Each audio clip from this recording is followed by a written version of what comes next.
Hi, everybody. Welcome to the Heart Program podcast. I'm Bill. This is Barbara, and we're with the Heart Program. Today, we're going to be talking about how is it possible to inoculate ourselves against depression and anxiety and to be able to thrive in challenges. We'll be introducing the concept of skills-based mental wellness. It's an approach that everyone can learn, and it not only helps us get out of hole, but also climb a mountain. So let's get started. Awesome. Thank you. So I think the first question to talk about is, what is skills-based mental wellness, and why should anybody care? When we talk about skills-based mental wellness, we're usually comparing it to the alternative of other things that are in mental wellness. So mental health, we usually think about therapy, we think about medication, we think about suicide prevention. Those are the kinds of interventions that the mental health profession are currently working on. And, you know, when people talk about reducing stigma or what kind of activities can we do to improve mental health, those are usually the things that we talk about, getting access to therapy and preventing suicide. The reason why we're bringing this up today is to point out the controversial, possibly, idea that therapy isn't actually the solution, that suicide prevention is too late, and that really what we need to be talking about is what are the skills that we can learn and do regularly that help us build a robust mental well-being and protect us against depression and anxiety and other mental health related issues down the road. And if we are currently struggling, these skills also help us get out of that struggle. So it's kind of twofold. Skills-based mental wellness being ways that we can affect our physical body, our emotions, and our thoughts, how we can manage them and even change them to improve our mental wellness. In a lot of ways, this sounds like having a very different set of mental models around how we think of our own mental health and approaching it from a different direction, right? Yeah, absolutely. Yeah, this is we talk in metaphors a lot and to help people understand, and really what Barbara's talking about here is the idea of teaching people swimming lessons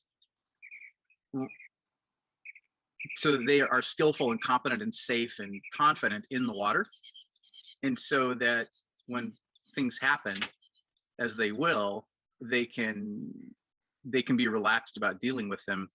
The other perspective, which Barbara's talking about, a lot of the mental health world is working in today, is more of a lifeguard model, which is rescuing you after you fall into the swimming pool because you don't know how to swim. Yeah, and you know, the lifeguard model is absolutely important. We need to help people when they are severely struggling, and yet that is not going to be the solution to addressing the mental health crisis, because it's much harder to rescue everybody than it is to prevent them from drowning. Right. As a metaphor. You know, in the grand scheme of the world, nobody wants to be rescued. Everybody wants to be able to have the skills so that the swimming pool is fun and exciting, and that they can go beyond that. Yeah. So that's that difference between, you know, lifeguards and swimming lessons. Right. What are some kind of concrete examples that we can talk about that can help people out? Well, earlier I mentioned the idea of being able to manage your physical body in a way that supports your mental wellness. And a lot of times we've heard people talk about breath and, you know, stress reduction and self-care and these kind of things that basically kind of make us feel better. They are very important, and they're the tip of the iceberg, because the underlying operation behind something like breath is that you're actually using this breathing exercise as a way to change the physiology of your body, to switch from being in fight-flight mode, anxiety attack, panic, scared, heart racing, all of that, to being in what we call rest and digest, which is just the opposite of fight flight, and it's what it sounds like. It's just a calm, baseline state where we can just, function in a relaxed way as opposed to being strung out and in distress. So breath has this ability, changing our breath to slow it down has this ability because of the way we're hardwired from a neuro perspective. By controlling and slowing down our breath, we actually can control and slow down our heart rate and release our muscle tension and switch our nervous system from fight, flight to rest and digest. So it's simple things like that, learning those kind of, not individual, but across pretty much all humans, characteristics or skills or strategies that can help us manage our stress response, to then realizing that, if I can notice what my physiological response is in a situation, and if I can manage it, I can interpret the situation differently. So I can affect the connection between my brain and my body. Very often we have this thing called physical anxiety, which basically means that we're physically experiencing the sensations of anxiety, which is the panic attack, fight, flight thing that I was talking about. And if we can change our view of that physical sensation to recognize that we're not actually in a life or death situation, and what we're in is more of like a, rise to the challenge, or maybe it's an exciting situation, kind of the way you'd respond to, I don't know, if you enjoy watching scary movies or going on roller coasters or doing thrill rides. Those are the kinds of things where we pay good money to experience what we think of as fight flight, but we actually interpret it as excitement and delight. And being able to switch our mindset around our physical experience of something that's nerve-wracking as something that's a growth opportunity and more positive helps us not experience the anxiety, right? We don't think of it as anxiety anymore. So it's that connection between our brain and our body that we need to learn how to gain control over and to manage. So those are some basic examples of just the physical skills of skills-based mental wellness. Cool. There's a part of it that I was hearing there that is about having skills for impacting our neurochemistry that you mentioned. And for me, that's really powerful, because we know that neurochemical problems are the result, and a lot of pharmaceuticals are designed to get our neurochemicals back to a baseline. But it's really cool that we can actually, with our bodies, by ourselves, impact our brain chemistry without having to take pharmaceuticals. I think for me, that's one of the coolest things about this, especially because the pharmaceuticals our bodies get used to it over time, and we tend to need to up the dosage over time, which isn't the healthiest thing in the world for us. So having that built-in ability to improve our brain chemistry is awesome. It's very cool. Yeah, so any good mental health professional will tell you that whilst medication can be extremely useful and important in critical situations, the goal is for you to develop the skills and habits that create internally your own chemistry that supports a healthy brain and mental well-being. So we have this strategy called DOSE. It's DOSE, stands for dopamine, oxytocin, serotonin, and endorphins. And those are basically neurotransmitters that support mental wellness. They support your sense of well-being, your sense of connectedness and belonging in the world, your feeling of motivation and achievement and self-confidence and self-efficacy, like you can get stuff done and you're relaxed about it, and you're, you have like a healthy sense of, I can tolerate the distress or the stress of the situation that I'm in, and focus on problem solving, right, and not get caught up in the situation as much. So that DOSE strategy basically looks at those 4 neurotransmitters and identifies ways to improve and to release dopamine, oxytocin, serotonin, and endorphins. Nice. That seems like a really easy day-to-day maintenance thing for us to be doing. It is, and actually we can think about our resilience as sort of like a battery. We have this resilience battery that either, hopefully when we wake up in the morning, it's fully charged. Hopefully we've had a good night rest and we wake up and we're ready to go. and our battery is fully charged, and as we go through the day it kind of dwindles, and we can find ways to increase our battery charge and like sort of trickle charge it or add more energy to it over the course of the day with some coping strategies. But like you said, on a regular maintenance basis, we can actually increase the size of our battery, say go from like a AAA to a D, using the battery metaphor, by doing those kind of dose activities and increasing our reservoir, our capacity to deal with stress and distress and problem solving. So it's a way of, it's like energy management and like psychic social energy, I suppose, management. Yeah, this is a new area. So I think oftentimes having terminology to describe it that makes sense for other people, because it's a new area in the world, we just don't have a lot of language around it. So I think the resilience battery is a good metaphor, and people can understand it easily. And they may need some definition help. Yeah, that's very cool.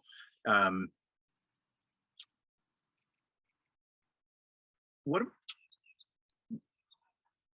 we all have emotions, and this is kind of a part of it. And I'm just thinking about all the times when we're doing things or we'd like to do something, but our emotions get in the way of either having the conversation or trying something out, or they hold us back from this thing that we know would be good for us to do. But in some way, shape, or form, it's scary. And so we don't approach it. How do we work with that? So in the HEART program curriculum, we talk about emotions as being like a dashboard. They're warning lights and alarms and sort of indicators that we have an area that we need to pay attention to, not to avoid because it's uncomfortable, but actually pay attention and fix it. It's kind of like, when our baby cries, if we have a young baby, you don't ignore it because it's crying. You actually pay attention and you try and solve the problem. That's what we need to do with ourselves, with our emotions. And one of the things that emotions do is, that discomfort that we feel initially causes us to respond. And we have to stop and think, though, that sometimes the immediate response is not necessarily the right response, right? We can be impulsive and kind of set ourselves down the wrong path by just responding in a knee-jerk way, especially if we're misinterpreting the emotion. So we have to stop and think, what is this emotion? But that's hard to do when you're in the middle of it, right? If one of the skills and strategies that skills-based mental wellness promotes is this idea of wave surfing. Emotions are like chemical waves. When we experience a situation that gives us an emotion, like say somebody said something to us that really offended us, and we had this wave that came over us of, all these emotions wrapped up together. Shock, consternation, anger, maybe betrayal, or like confusion. I mean, there's just like a multitude of emotions that could come across in that initial wave. And we tend to think of ourselves as not having control over those emotions. And to a degree, we do not, especially when it's the first emotion set that we get. And going back to the idea that emotions come from a wave of chemicals, that wave dissipates in about 90 seconds. Like the bulk of it will dissipate. So if we can teach ourselves to surf the wave for 90 seconds and not respond in that first time period, and not like think about it over and over and over again, right? So if we keep thinking about that thing that set us off on the emotion to begin with, we're going to keep releasing more and more of those chemicals to have that wave keep hitting us over and over and over again, right? What we want to do is get out of the wave so we can stop and think and say, what the heck's going on here? How do I respond in a more effective way? And so surfing that initial wave, not creating additional waves, is the way we can use our skills to improve our resilience to situation and overall our mental wellness.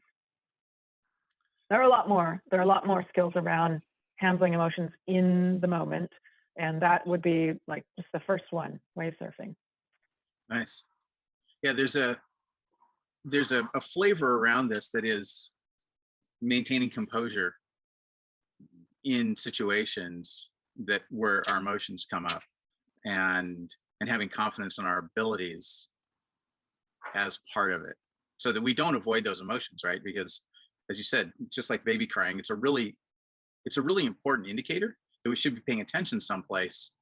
And just like with the baby, we need to know what to do. Like babies crying, we need to know how to change a diaper, right? Or figure out how to feed them.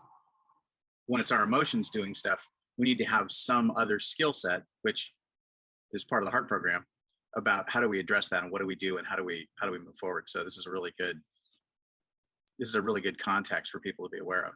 You know, one of the things that I've noticed is that sometimes we can be dogmatically fixed in our thinking processes without recognizing the possibility of other options. And an example is I recently posted a video on TikTok, and I was talking about a very different approach to interview strategies and why it works so successfully.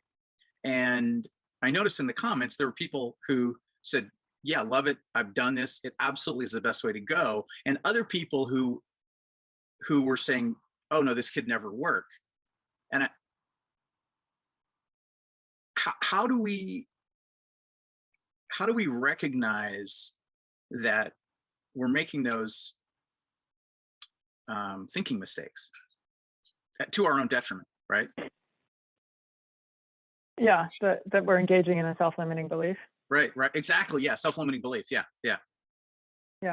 Well, so that's a trickier, more advanced kind of skill that involves being aware of not only physiologically what's happening in your body and how you're interpreting it, what emotions you're experiencing, but also what are the thoughts going on in your head? Can you monitor that kind of thought feed, like your Twitter feed, but you know it's originating from your own brain of what's hitting when you're engaging with the world. So somebody watches a video and their immediate response is, no, that's totally not possible. I don't see how that could ever work, you know, because whatever about that situation makes it impossible, and I don't have a model for how that could work. Right. So there's this skill called catch it, check it, change it, which it's a skill for noticing when we're engaging in a self-limiting belief and how it's affecting us physically and emotionally, and you know, from a thought cognitive perspective. It's exactly what it sounds like. You catch that you're doing it, you check whether or not it's appropriate, and typically it isn't. Appropriate is maybe not the right word. Useful, helpful, yeah, because usually it isn't. It might be normal in terms of a response to experience fear at some new suggestion, but it's not helpful in many situations. So, you know, check it if it's helpful, and then change it. How? So it's a three-step process that involves the use of a variety of different skills in each step of the way. And, you know, it's hard for people to start out with something that's really difficult for them. You know, it's like a video game. You don't start out at level 100, you start out at level 1, baby steps. We talk about this all the time. So what's the baby step on your thinking habits that are self-limiting? The catch it is usually noticing that you're uncomfortable about something. You're experiencing some kind of strong emotional reaction that maybe is like a little bit over the top for the situation. You know, like somebody says something to you and you respond in a flash of like super strong words, and you get this physical sensation in your body, and you know, like maybe your eyes are bigger, or you know, you get a flush in your face and your heart races a little bit and you get a little tense and you're like, whoa, where did that come from? That's a recognition of catching it. And we don't always notice, but that's a start of whenever we notice ourselves flaring, we can step back and say, whoa, what did I just flare about? And it could be that, you know, somebody said something that was reasonably flary and I have good reason to be flared. And then we check it and we say, well, you know, was the intention there? Do I even know what their intention was, given I'm not inside their brain? Or, you know, can I view this situation in another light by changing my fortune telling of what I think is going to happen. Like my experience tells me, do this, this will happen, but maybe I can change that experience. Maybe there are other people who have a different experience. And if they're saying that they have a different experience, well, how is it they're doing that? That's different. So, you know, I need to check that. And then changing it is supporting yourself along the way of being open to those different ideas. It's a complex process, but suffice it to say that there are a number of skills that support you through that process. And when you start with little things, you find the things that don't get you so emotional, but get you a little bit emotional. That's a good place to start. And the thing about Catch It, Check It, Change It, and about self-limiting beliefs is that shining the light on the issue is like, yes, it's the first step, and it's a hugely important step in breaking the spell of that self-limiting belief.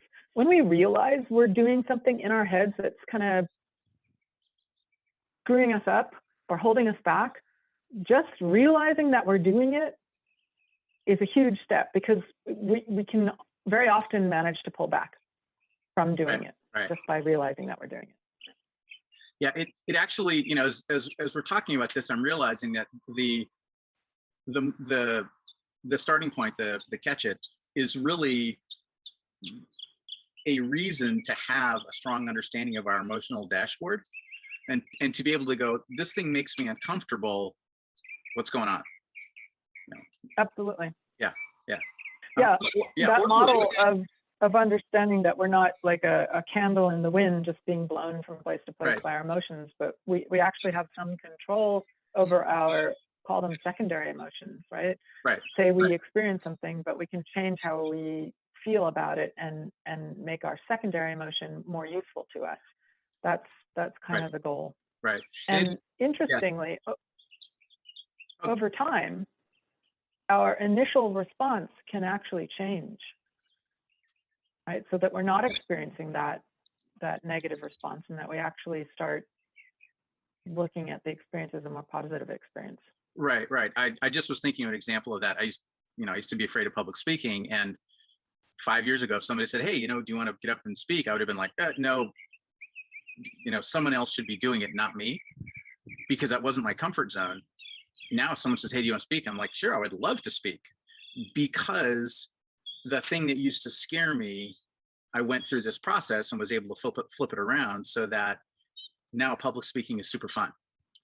And and this is the reason why Catch It, Check It, Change It is so valuable, because when we are freed from those self-limiting beliefs, there's all kinds of opportunities in the world that we couldn't previously have gone after.